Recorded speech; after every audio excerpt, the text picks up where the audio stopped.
This is the Bears Barroom Radio Network, and the following program is suitable for all audiences. Fantasy football, Goon and Tooch. Fantasy football, Goon and Tooch. Fantasy football, Goon and Tooch. Fantasy football, Goon and Tooch. Fantasy football, Goon. Touchdown.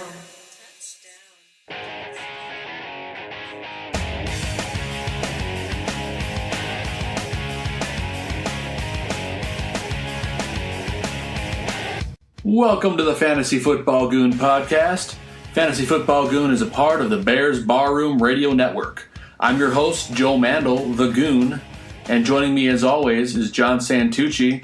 Tooch, we are here to bring you your AFC North fantasy preview. Tooch, what do you think about the AFC North, bud? It's got a lot of fantasy talent, I'll tell you, especially on the Steelers. And then, of course, we'll talk about the Browns, who seem to have improved as far as finally being a fantasy relevant team. Yeah, absolutely. They upgraded quite a bit in the draft and via free agency. But we'll quickly run through our format for these again. So this is the preview of the AFC North. We're going to run through our blue chip players, which by definition, they're just the fantasy studs on each team. Then after that, we'll talk about the good bets, who are players that are probably going to do pretty well. Then after that, we will talk about fantasy sleepers, people with a lot of potential, but buried in the basement for now until they get the right opportunity. Then we'll talk about rookies to watch, which I think is self-explanatory. Then we'll go over the defensive outlook for the team, as well as talk about their strength of schedule. So we'll just run through all those things and make our way down to the AFC North. So Tooch, what do you think is the best team to start with? Let's go alphabetically. What do you say? Yeah, sounds good. So first team we have on our list here is the Baltimore Ravens. Obviously their biggest blue chip player the last few years. They have not been the most powerful offensive team, but they have had the best kicker in the league, arguably with the biggest leg. And we're talking about Justin Tucker. A team hasn't been great when you talk about their kicker first, but Tucker has a lot of field goals. He's 34, and he's 5 of 7 from 50-plus yards. So he is a stud of a kicker, and he's got a boot for a leg. He's a solid guy to get on your team. Yeah, definitely a top 5 kicker, and you're right. It's kind of sad we're talking about the Baltimore Ravens' best fantasy players being their kicker, but that's the way it is. Where you talk about the defense, too. They have very good defense, special teams almost every year. And then, they have some other decent fantasy players, but it's not a powerhouse offense, Joe. They tried to make some changes, but as we go through this list, we'll see whether or not relevant again. Who else you got as a blue chip player, John? Well, I hesitate to call the next few players blue chips, or at least the next one, but Michael Crabtree coming over from the Raiders, he's always a really good red zone threat. Didn't have as great a year last year with Oakland. Maybe he was hampered by injuries. He had 58 receptions, 618 yards, and 8 touchdowns. But, he's probably going to be their number one receiver. So, and they haven't had a lot of good receivers recently.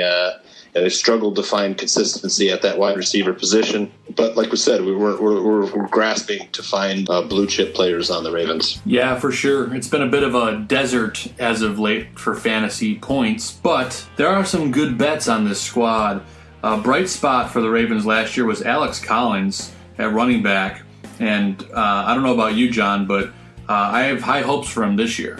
Yeah, I'm very excited about him. You took the words out of my mouth. This is a guy who, you think you're looking for a running back last year. I mean, we were looking for this guy to do something, and I kind of felt like, man, he didn't do anything. It's just like he ended up with almost 1,000 yards, 6 touchdowns. So, yeah, I mean, this is a guy you can kind of, it'd be a sneaky pick, kind of a slide pick, maybe. Because, like I said, they don't have the great offense. They may be feeding Alex Collins, the ball, 25, 30 times a game. So, this is a guy I think could move into that blue chip player. I'm excited about Alex Collins. I think he could make a really good number 2 running back. What do you think, Joe? I think so, too, and especially for where you're going to be able to get him. He's probably going to be available in the mid to late rounds. Depending on how the preseason goes, obviously that could always change everything, but as of right now, I'd say he's a solid mid to late round draft pick. He'll probably be closer to those middle rounds, like maybe a 6th or 7th, maybe 8th round pick. And if you can get him there, I think you're doing really well as long as he can stay healthy. Yeah, I agree. I think I'll probably end up targeting him, in the mid to late rounds. But maybe someone, we'll see what he looks like in the preseason. But someone may pull the trigger earlier, Joe. Banking on him taking a giant step this year. But, yeah, for sure. The other guy for a good bet, is always about the same every year, and that's Joe Flacco. Had over 3,000 yards, 18 touchdowns last year. But I'm looking at Joe Flacco as a backup quarterback or streaming quarterback. Not as a number one fantasy quarterback. What do you think, Joe? Yeah, for me, Joe Flacco's that late insurance policy you take for when you have a bye week, and if he ends up being better than he's been, that he could be a trade chip, or he could just be a solid guy to have at your bench to have for good matchups. So keep an eye on Joe Flacco, but like we said, he's a bench fill, or he's a guy you just kind of hold on your bench and see what happens. For sure, and the new wide receivers that Baltimore signed this offseason will tell us how good Joe Flacco is going to be. And should we talk about some of these new wide receivers as we move into that sleepers section, Joe? Yeah, I would say so. And for me, they're all kind of sleepers because we don't know what to expect with Joe Flacco. But first on this list, you got to have the sneaky Mr. Willie Snead coming over from New Orleans. Obviously, didn't have a huge year last year. He's dampered by injury and by suspension, but he's really good out of the slot. I imagine that's probably where they're going to use him. And if he can get open, he's going to have a big year because Flacco likes to chuck the ball. Yeah, for sure. He only had 8 catches last year, so he really didn't. He's kind of lost on the depth chart in New Orleans. So maybe coming over to Baltimore, he'll find some new life, change of scenery. Of course, they also signed John Brown, another guy who's basically just as injured as Willie Snead from Arizona. He comes over. I drafted him last year because he's always been promising. He's kind of like a mini Antonio Brown as far as style of play, just not as tough and a lot more injured. So John Brown only 21 catches, 299 yards, 3 touchdowns last year. Mm-hmm. So Baltimore's kind of betting on these. Often injured receivers, other than Michael Crabtree. But, I don't know, Joe. Right now, this offense is still a wait and see, especially these wide receivers. What do you think of John Brown? Yeah, John Brown showed so much brilliance when he was healthy at the start of his career with the Cardinals, and he just kind of tapered off. Guy cannot stay healthy, so he's a guy that I can't trust. If you're going to take him, I'm not taking him until later on. I know he's probably going to go before then, but don't be the guy that takes him too early because he's not a guy you can depend on, not in my book. Yeah, great advice. Great advice. The other guy we should talk about, I think, is Javorius Allen, who you wouldn't think about it. He actually had almost 600 yards. He had 4 touchdowns on the ground, had 46 catches, 250 yards, and 2 touchdowns. So this guy is kind of more of a third down back, I think, now that Danny Woodhead is retired. So he may fill that receiving back, third down back role on Baltimore. But, again, kind of a sleeper. Yeah, I liked Buck Allen a lot last year. He didn't get, in my opinion, enough opportunity. There was a bit of a logjam last year, and I think it'll end up being a similar logjam this year. But if you need a bye week replacement and you have your PPR league, Buck Allen's going to be your guy. So I have no problem drafting him towards the tail end of your draft. I think he's a good insurance policy. Yeah, we're both in agreement, though, that Alex Collins is going to get the lion's share, though. Right, Joe? Oh, I agree 100%. I'm just saying for a late pick, you can do much worse than Buck Allen. We have a bunch of rookies to talk about. They had an impressive draft as well. Three big names here. 2 of them are bigger than the others, but I'd say the biggest name that they took is Lamar Jackson, quarterback. Boy, he had an impressive year in college last year. The guy is an absolute speed demon. 3,660 yards, 27 touchdowns, 10 interceptions, but most impressively, rushing yards, 1,600 rushing yards and 18 touchdowns. The guy is a speed freak, and if Joe Flacco gets hurt, this could be the Lamar Jackson show, and it could change this whole team. So I have no problem drafting Lamar Jackson late, and if you're in a keeper league, 100% draft Lamar Jackson. Yeah, those are cheat code numbers, Joe. Yeah. 1,600 yards rushing, 18 touchdowns. That's just, there weren't a lot of running backs in the NCAA last year that went that high in rushing and touchdowns. So, the dual threat number potential. Now, if he can continue that success in the NFL, and Lamar Jackson, they're building for the future. Baltimore's building for the future. They took Lamar Jackson, they traded back into the first round, right? I think. Yeah. To get him, and they took 2 tight ends. They did. They're working on the offense. They signed 3 veteran wide receivers and drafted 2 tight ends and a quarterback. So they are working on their offense. The 2 tight ends are both really good players. Mark Andrews, 8 touchdowns last year, almost 1,000 yards with Oklahoma. Baker Mayfield's targets. Yep. And then the other guy is Hayden Hurst. He had 44 catches, 559 yards, and 2 touchdowns at South Carolina. So, I don't know. They still have Nick Boyle at tight end over there.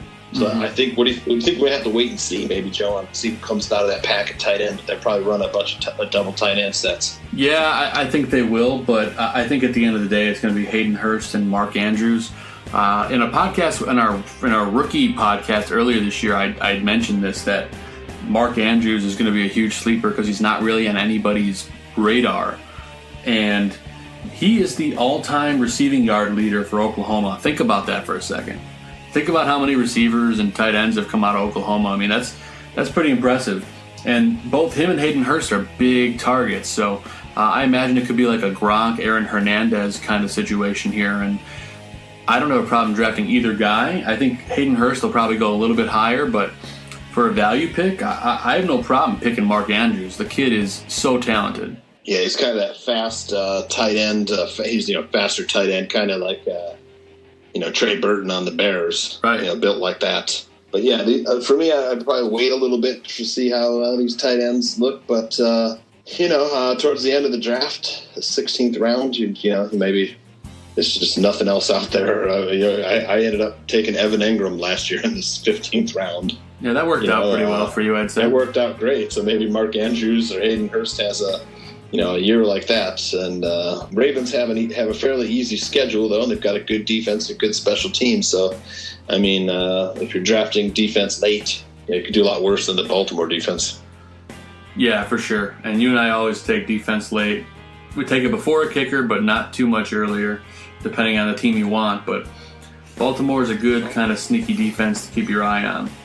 Yeah, I think in our league at work, Jacksonville defense wasn't even drafted, so they ended up being a pretty good defense. Yeah, they weren't drafted, and I picked them off waivers. Yeah, for sure. That worked out for me. But we went through our Baltimore Ravens preview, but let's scoot on down to Cincinnati and visit the Bengals here. AJ Green, obviously your biggest blue chip player, stud wide receiver. Last year, 75 catches, a little over 1,000 yards, and 8 touchdowns. And that's with Andy Dalton being completely horrendous. So if Andy Dalton has any improvement whatsoever, then A.J. Green's going to have a great season. Yeah, he's still a good player, Joe. I don't know if he's like, Julio Jones, Antonio Brown territory, but he's still a late first round, or second round draft pick, I think, to me. And it's only because, a better quarterback would launch him up into that higher, a definite first-round pick. But like you said, Andy Dalton, the Cincinnati Bengals offense just didn't have much last year. They did not. They were pretty bad. And with that said, that's the reason that the only blue-chip player is A.J. Green. So we moved directly into our good bets here. And a guy you were pretty high on last year going into the draft, Joe Mixon. He had a pretty solid year considering they had a bit of a log jam as well. 626 yards, 4 touchdowns, 30 catches for almost 300 yards. So that's nothing to shake a stick at, especially when you're in a crowded backfield. Yeah, he had a hard time getting going, had a hard time getting into the game because not sure whether Marvin Lewis just thought he wasn't ready, but he yielded carries to the other backs, including Gio Bernard, and I forget it was Jeremy Hill before Hill went down with injury. Yeah. So finally they decided to just run Joe Mixon, and he'll get drafted. I'm going to guess maybe second, third round, more third round, I think, Joe. But based on potential, because he doesn't have a lot around him. I think his only competition now is Gio Bernard, who's kind of more of a receiving back. But Joe Mixon, he's kind of like the Alex Collins on the Bengals. They're going to be a guy that they're going to try and ride.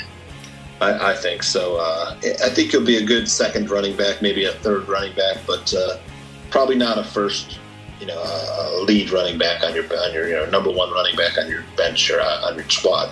Yeah, I would agree with that. I mean, Jeremy Hill departed for New England, so like you said, there's not a lot of competition. So if he can get things going, that could be a really great value pick for where you end up getting him.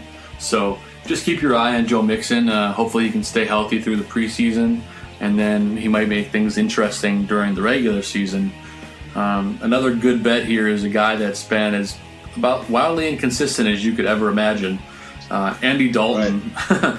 Last year he threw for about 33,320 yards for 25 tutties and 12 interceptions. So the numbers don't look terrible, They don't look terrible, but I don't think they talk to the full story for how bad that team really was last year. Right. And I mean, 25 touchdowns, only 12 interceptions. You and I both wouldn't have believed these numbers. We thought he was a lot worse than that. But if he could improve on that, he's going to end up being probably a second quarterback or a streaming quarterback. A lot like he's Joe Flacco, of the Bengals. He is. So yeah, I mean, you're probably not going to. Andy Dalton's probably going to be someone's second quarterback, maybe like Joe Flacco, maybe, or either of those two will go undrafted. Yeah, Joe Flacco's ginger cousin. Yeah, exactly. Yep. But moving into our sleeper section here, the number one guy on this list, at least for me, John, is a guy who's not healthy last year, but he's almost there, in Tyler Eifert at tight end. You're talking a guy who 2 seasons ago was a top 5 tight end when he was healthy. Tyler Eifert only had 4 catches last year, didn't even get 50 yards on the season, but when he's healthy, Dalton is always looking his direction, so that's a really good guy to have, especially in a PPR league. Yeah, so much potential, just always seems to be hurt, and this is kind of one of the reasons, we'll talk about a few of these other receivers on the Bengals of why Andy Dalton could be a good bet, as we get into some of these sleeper receivers. If Eifert is available the whole season, then Andy Dalton's numbers are just going to improve. Right. So, I mean, this is a guy, someone's going to draft him. Oh, yeah. Based on potential, just as their second tight end, say they draft someone, decent as a tight end, then they'll come back and maybe try and get Eifert.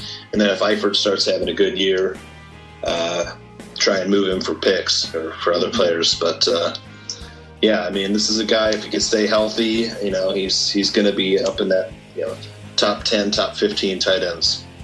Yeah, I'm with you there. I am with you there 100%. And why don't you tell us about some of these other sleepers, John, on the Bengals? They've been very inconsistent, but there's a lot of potential there too. Yeah, and these guys, in no particular order, they're guys who can help Andy Dalton, succeed and perform a little bit better. So one of them was Brandon LaFell, who always seems to kind of be around. It's like, LaFell scored again. His guy's like, he's kind of, maybe he's on waivers or something, or he's not. He's a free agent, He's like, but he had 52 catches last year, 3 touchdowns. Yeah, we'll see. And then a receiver they drafted really high last year, but missed the whole season. It was just a speed demon. Is John Ross. This is a guy that could really open it up for the Bengals.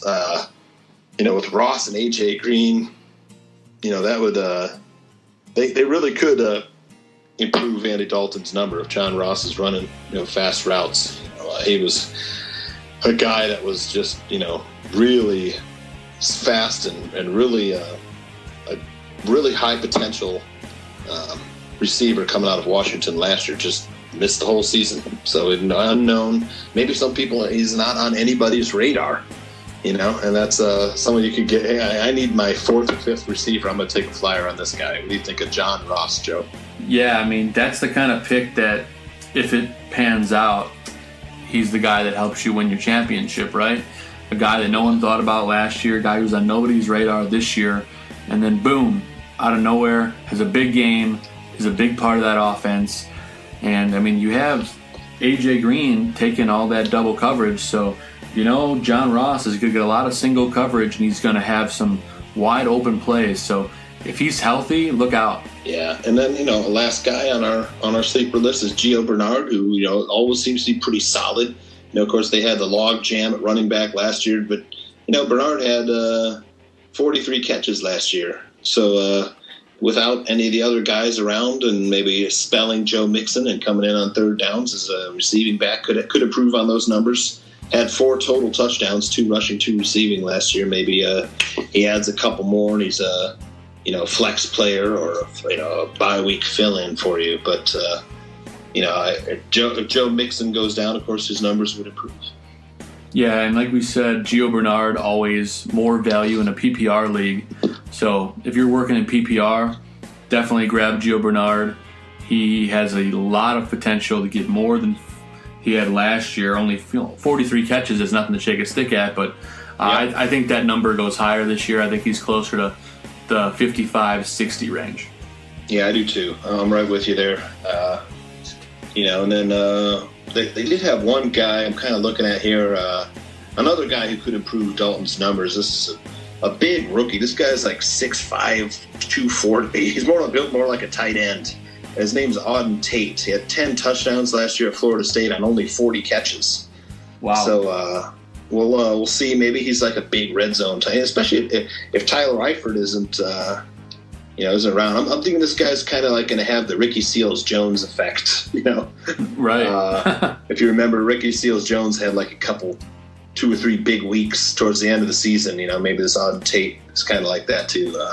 We'll talk about Ricky Seals-Jones when we get to the NFC West preview. But keep an eye on Auden Tate, especially as a red zone target for the Bengals. For sure. And now that we're through their offense, let's talk a little bit about their defense. They're a pretty good defense. I mean, they've been okay with their special teams, but their schedule is pretty easy. Their overall strength of schedule, I'd say, is not too bad. So as long as they can get everything in gear and that offense starts to click, it's very possible this could be I'd say maybe a 9-win, maybe a 10-win team max. Yeah, they had a good defense last year. It's probably a streaming defense, maybe, Joe. Of course, their division is improved. All the teams have improved in that division. So I'm going to wait and see on Cincinnati. Probably, I don't think I would draft them unless there's nothing else left, towards the end of the draft. But let's wait and see for me, Joe. Yeah, the hopes aren't high for them. Like I said, it would take a very perfect season to have them win 10 games, and I just don't see that happening. But a team that really improved from the stinker is the Cleveland Browns. Had a very good draft, very good free agency, and their biggest blue chip player, of course, is the PPR machine that is Jarvis Landry. I always make fun of it because he has way more catches than he does yardage, and that's always the case. But last year he had 112 catches, which is first in the NFL, for 987 yards and 9 touchdowns. The touchdown number is great, but the yardage isn't so great. Right. Yeah, PPR numbers were great again. He's going to be picked high. People always seem to wait on him, though. Did you notice that? He's a number 1 receiver. If you have him as a number 2 receiver, you're really looking good. But I don't know. Maybe someone will draft him as maybe someone takes, 2 running backs, their first 2 picks, then they come back, try to get Jarvis Landry at the top of the 3rd round or something. Maybe he's gone or something. Where are you looking at Jarvis Landry going in a fantasy draft, Joe? Based off of everything that I'm seeing and and the trends that I've seen during mock drafts, I think in PPR leagues, he's probably going to go in the second round. In standard leagues, he'll probably go in the front of the third round. But if you're in a PPR league, I don't have any problem taking Jarvis Landry in the second round, especially if the big names fall off the draft board. Yeah, maybe in a bigger league, end of the first round is even acceptable. In the snake draft, coming back up, getting Jarvis Landry and someone last pick in the first round, first pick in the second round. Yeah, that's a good spot for Jarvis Landry too. But the touchdowns went up. He's got some other targets around him that could increase his value. As maybe he sees some Josh Gordon around and Duke Johnson and the tight ends they have over there.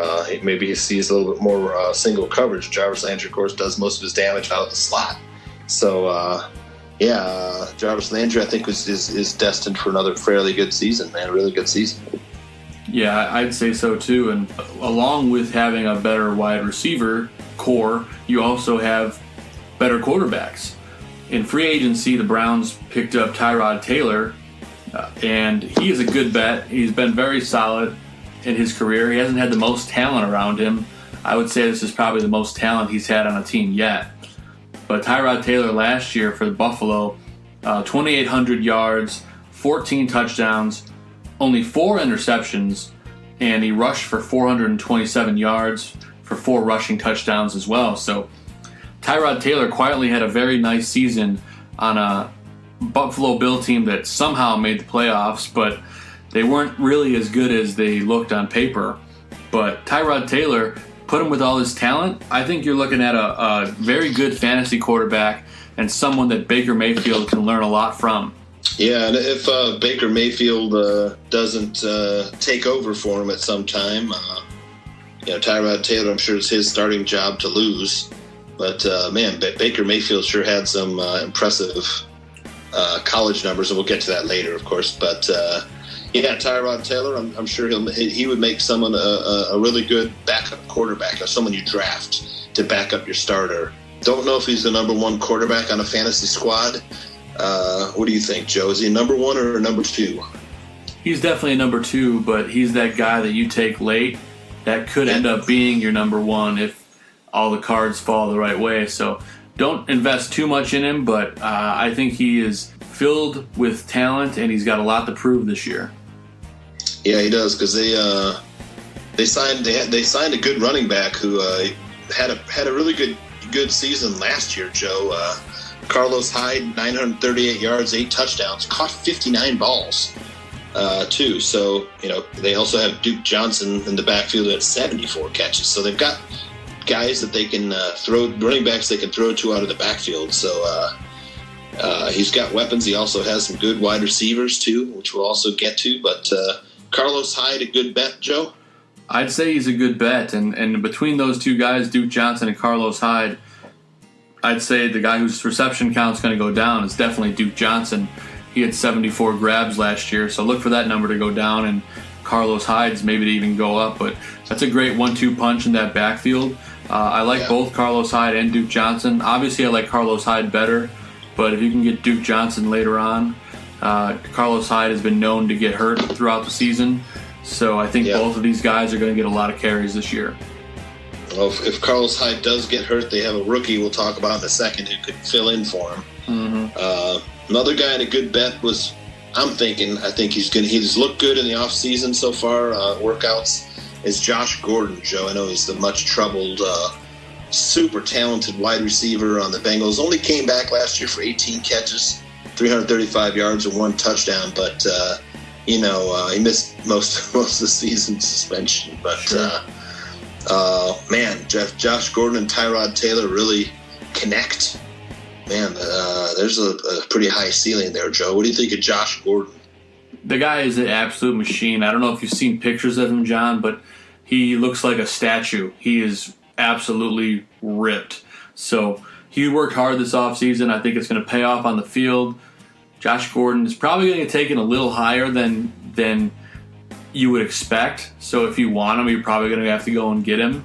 But I think he's probably a 5th or 6th rounder in my book. But if you really want Josh Gordon, go and get him. I think he's going to have a nice season. I just don't know if it's worth taking him that early.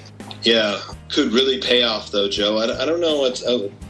I can't pin down where I think he's going to get drafted yet. I'll have to, go through some mock drafts before I figure out when's a good spot to take him. But man, if he comes back, dude, it could be a really good pickup. It could be a guy you pick up as your second or third wide receiver who just ends up having number one receiver numbers. Like 80 catches and 1,100 yards and 9 touchdowns. Yeah. So yeah. In the sleeper section, it's kind of a mixed bag, Joe. I mean, there's guys who kind of haven't done stuff yet, but Corey Coleman, wide receiver, probably won't get as many balls with Josh Gordon and Jarvis Landry there. So definitely a deep sleeper for me. Late round pick if you want, but I would probably pick him up off waivers if you need to. Yeah, and then of course they have 2 pretty good tight ends. David Njoku had a really good season last year. Maybe it looks poised to take a jump this year. But, like Cleveland coaches and media seem to be high on Seth DeValve, who they say is also really good tight end. So that battle, something to keep an eye on at tight end. Maybe they run some 2 tight end sets. But to me, I think Njoku's a more talented tight end. What do you think, Joe? Yeah, Njoku's got the height and he's got the wingspan. He's the kind of guy that you want at tight end, and I think he is the guy to get if you're going to get one of them. But for me, they're streaming tight ends. I don't think either of those guys could be starters for your fantasy team, but if Njoku turns things around and maybe has a better season, you can wait and see and get him off waivers. Right, and of course then there's Zane Gonzalez. He's a kicker, but...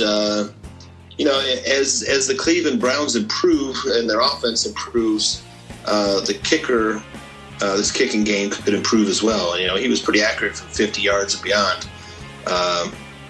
So it's just a kicker to keep an eye on. I don't know whether he'll get drafted or not, but a sleeper kicker for sure. A really good college player coming out. Last year was his rookie season. This will be his second year. Yeah, definitely a good guy to watch. And we talked a little bit about the rookies to watch. You mentioned a running back that was drafted. We're talking about Nick Chubb. Very, very good from Georgia. 1,345 yards rushing, 15 touchdowns, 4 receptions, and 30 yards on those receptions. So, man, Nick Chubb has been fantastic, and he kind of gets put into this log jam.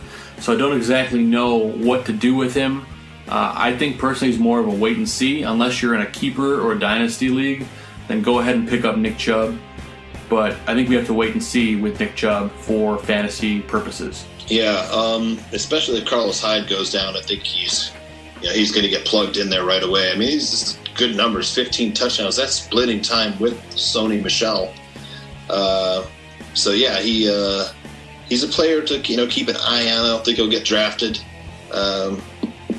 But any injury to Carlos Hyde, and that's the guy to grab, Joe. Yeah, no doubt. And obviously their biggest rookie acquisition was their first-round pick. We're talking about Baker Mayfield, who put up astronomical numbers last year in college. 4,627 yards passing with 43 touchdowns, only 6 interceptions. Had 4 rushing touchdowns on the ground as well. And that's why I think, that he's got a good chance to, at some point maybe take over for Tyrod Taylor. And I know that, teams like to have their guys sit for a little while and learn, but Tyrod Taylor, sometimes, he's banged up. We'll see, though, but those kind of numbers, I think he'll find some success very accurate. Which, again, though, wait and see. Maybe by mid-season, if they're not, playing that well, maybe you'll see Baker Mayfield. He could have a fairly decent, be a fairly decent streaming quarterback. Yeah, most definitely. Definitely a guy to draft late in a keeper and dynasty leagues. So keep an eye on Baker Mayfield. Could end up being a fantasy stud if the cards fall the right way. But we're moving on to the Cleveland Browns defense. They were much improved in last year's draft. Tell me a little bit about the Browns defense, John, and what your outlook is for them. Well, they're an ascending defense. They've been drafting, pass rush. Last year they had the number 1 overall pick. They've had high draft picks, so this could be a good defense, Joe. I'm going to kind of wait and see on it, but if there's nothing else, you never know. I mean, their schedule it seems to be a little bit harder, but again, the AFC North isn't that hard of a division. Mm-hmm. It's a wait and see, but man, it could really be good with all the pass rush they have if that pass rush comes together this year. Yeah, and I think they're going to be much better, but we will wait and see. They do have a very hard schedule, like you mentioned. We just got to wait and see what's going to happen here and kind of go on from there. But I think we all can agree that Cleveland Browns have improved tremendously. Yeah, and I think that division's still Pittsburgh's to lose, and we'll talk about them now. This is fantasy gold here, Joe. Lots of good players on this team. 2 of the top players in fantasy are on this team, and then some quality players down there and a very good defense. So I'll let you take it away with the blue chips. Yeah, you can't talk about the Pittsburgh Steelers without talking about Mr. Antonio Brown, arguably the best wide receiver in the NFL. The guy is an absolute speed demon.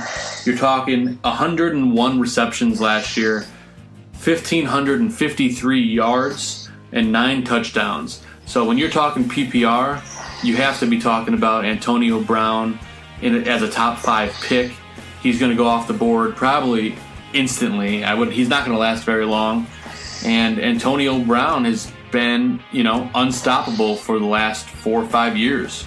Yeah, it's a top 5 pick guaranteed. Probably won't make it to 5 though, so maybe call him a top 4 pick. Yeah. But guaranteed 100 catches every year. Elite stop-start ability, the speed, the route running. It's all there. He's the playmaker on Pittsburgh. Ben Roethlisberger's favorite target, always looks his way. Yeah, I mean, you can't go wrong. He probably will be the number 1 wide receiver drafted. Yeah, he will be. And John, he is the epitome of what you want with your first pick. When I'm looking for my first pick, I want someone who's dependable, who usually stays healthy, and is going to be producing year after year. And you see that from Antonio Brown. Yes, he got hurt last year, but even with getting hurt, he put up amazing numbers. So Antonio Brown is the best possible first-round pick. He's everything you want if you're playing it safe. Playing it safe with Antonio Brown, you can do a whole lot worse. Yeah, for sure. You nailed it right there. AB's the man, and I'd be fine drafting him, with a top pick. And our next guy on the list gets a little bit more interesting here. You got Le'Veon Bell, who's been a machine at running back, no doubt about that. But he is in the midst of a holdout, and reports came today from Adam Schefter that he may even sit out the first whole half of the season if he doesn't get a long-term deal worked out with the Steelers. So that would definitely damper his fantasy value, John. Well, that's going to mess up the top of the draft too, Joe. Sure is. Let's just look at those numbers from last year just real quick before we talk holdout. But 1,291 yards, 9 touchdowns, 85 catches, 655 yards, and 2 touchdowns. He didn't even play a whole season, did he, Joe? No, I believe he was suspended for the first 3 games. I think so, 2 or 3. I think the first 2 games, Joe. Okay. I think it was the first 2 games. So didn't play a full season. Still had amazing numbers. 85 catches. So not only is he a fantasy stud, 11 total touchdowns. He's also a PPR demon. As far as the holdout goes, man, we really have to wait and see. So if you're in a league, you're hoping that the draft is a late August draft for you. But this is a situation that every fantasy football fan and pundit and experts will be monitoring very closely. Oh yeah, and we have to be careful with the Bears Barroom draft, John. It's August 18th. Very well could still be in holdout mode, so we'll have to wait and see there, but it's going to be very interesting. But with that said, in PPR leagues, I have a hard time not taking Le'Veon Bell first overall if he is playing. For sure. It makes it interesting. Same thing. It's kind of the same situation we had with Ezekiel Elliott last year. Right. Where he was suspended for the first 6 games. So where is he going to get drafted? That screws up the top of the draft. So, yeah, this is another season of draft intrigue. Yeah, no shortage of that. But let's move into our good bets section.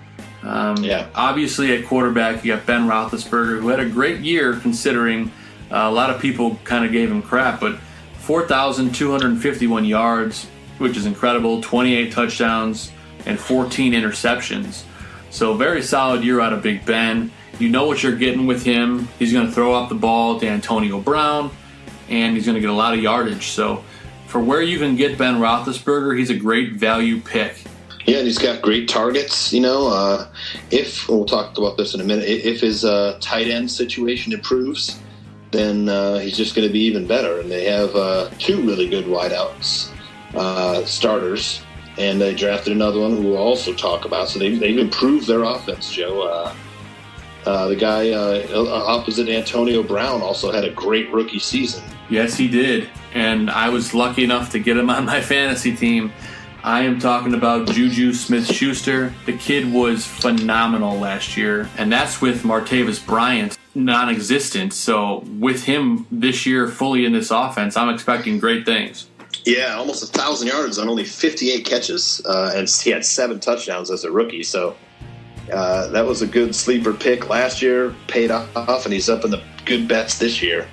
Juju Smith-Schuster, could be on your fantasy squad a number 2, definitely at least a number 3, possibly a number 2 wide receiver on your squad. Yeah, I'd be happy with him as a 3, and he's got a lot of potential there. But moving into the sleeper section is one of your favorite sleeper tight ends, John. I'll let you talk about your guy.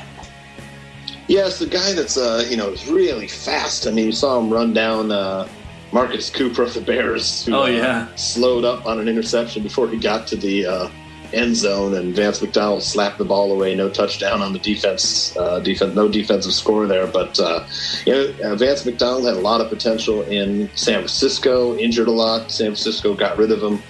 Came to Pittsburgh last season. Was injured, most of the season. Has a ton of potential though. He's a great athlete.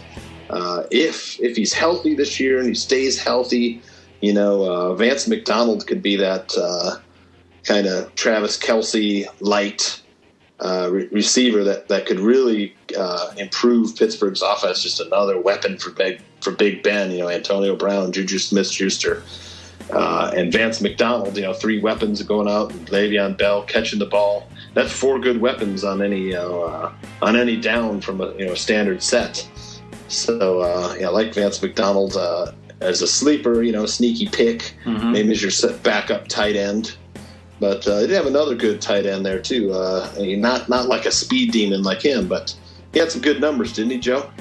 Yeah, we're talking about the outlaw, Jesse James. That's right. 43 catches last year, 372 yards, and 3 touchdowns. So Big Ben looks his way often, but with Vance McDonald maybe finally healthy, things may change a little bit, but it's a bit of a toss-up between these 2 guys right now. Yeah, Jesse James is like 6'8", so it's no wonder that Big Ben looks this way a lot. Yeah, it's like Frankenstein coming down on the route. But yeah, good numbers. He's a great red zone threat, Jesse James. So these 2 guys, I think you have to wait a little bit at maybe streaming tight ends, or if you're thinking you're a gambler, you want to take Vance McDonald, end of the draft, as a sleeper, then it could pay off for you.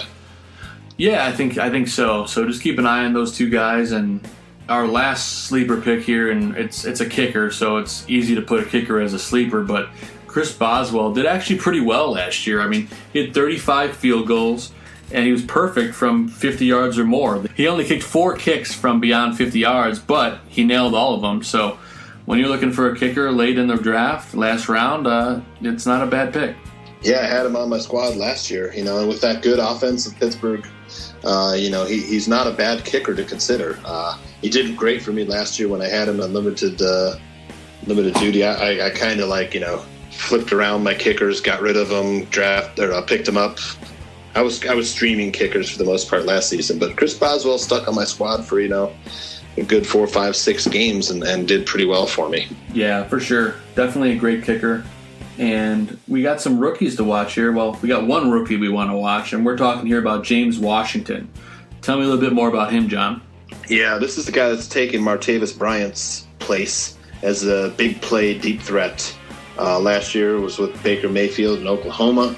74 receptions, 1,549 yards, and 13 touchdowns for Oklahoma. This is a guy that doesn't look like he's built like a wide receiver or fast or anything. Before you know it, he's up on you, he's past you, and he's catching the deep ball on you.